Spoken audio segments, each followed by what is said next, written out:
everyone, Chantel here, and in this video I wanted to show you all how to join threads.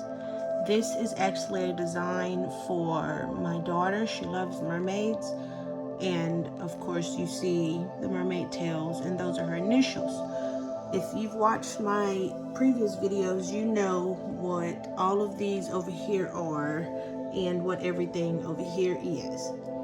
So as you can see on this side, it tells you, the width, the height, how many stitch count, and the colors and everything. So what I'm going to show you is how to join the threads 11, 12, and 13, so you don't have to constantly keep, like pushing start on the machine. So this is how you actually have to do it. You'll go up at the top to edit, and then you're going to click join threads. Now it gives you that option right there. Join all threads of the same color, join all adjacent threads of same color, or join threads of same color starting at thread number. This is what we're going to do. Join threads of same color starting at number. Now, right there it has 1, but the same color thread starts at 11. So we are going to enter 11. And then you can either push enter or OK. I'm going to click OK. Okay, now you see that did not change, but you come over here and it did. Now, if you feel like, okay, well, I entered the wrong thing, you can literally just push the back button and it goes right back to it. Super easy. Now, go right back to that. And it's back to 11 because you pushed the forward button after you push the back, which is what I like about SewWhat Pro, because you can do the back and then the forward if you want to replace it or put it back.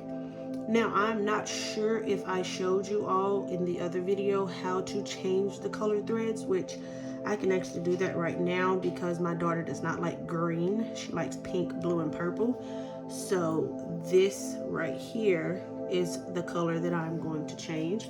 So if you click over here on these, it'll show you what they are. Each one you click.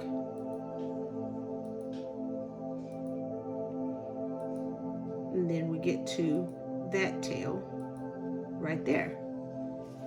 Number 9. So what you're going to do is you're going to scroll right down and you're going to find the color that you want. I'm actually going to do the same color right here for that one. So it is violet. And you see the color changed. Now, I actually had someone that is subscribed to my YouTube page contact me asking about something for a PE770. Now, if you have watched my other videos, you know that that's the machine that I started out with. So I tried to do more videos for that one, which I'm not using that machine anymore, but I'm still making videos to help people so they can know how to do it. And the thing about the PE770 is you have to use this software to design it. You can't resize it and change things on the screen like you can with a costlier version of a machine. Like, I'm sure many of you have seen the videos of people with the really big machines and the open machines, things like that, the PR, the entrepreneur, all those things.